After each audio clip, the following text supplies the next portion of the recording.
ടെർമിനലായി pipe line സ്ഥാപിക്കുന്നതിന്റെ ആദ്യഘട്ടം 2012 മാർച്ചിന് മുമ്പ് പൂർത്തിയാക്കുമെന്ന് gas authority of India limited.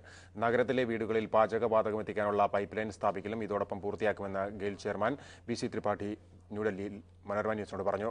സ്ഥലമേറ്റെടുക്കൽ സംബന്ധിച്ച് ദേശീയപാത അതോറിറ്റിയുമായുള്ള പ്രശ്നങ്ങൾ പരിഹരിച്ചെന്നും അദ്ദേഹം അറിയിച്ചു. കൊച്ചി പ്രകൃതിവാതക ടെർമിനലിന് ആവശ്യമായ പൈപ്പ് ലൈനുകൾ 2 വർഷത്തിനുള്ളിൽ സ്ഥാപിക്കാനാണ് ഗെയിൽ ലക്ഷ്യമിടുന്നത്.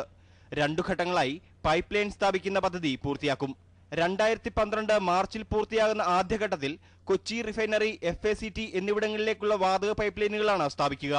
നഗരത്തിലെ വീടുകളിൽ പാചകവാതകം എത്തിക്കുന്നതിനുള്ള പൈപ്പ് ലൈനുകളും ഈ ഘട്ടത്തിൽ പൂർത്തിയാക്കും. In the first phase, the Kochi is bringing 1.5 million ton of gas, which is to go to the fertilizer plants and to the refinery around Kochi. Our pipeline will be ready by that time. The LNG terminal is ready to evacuate this gas.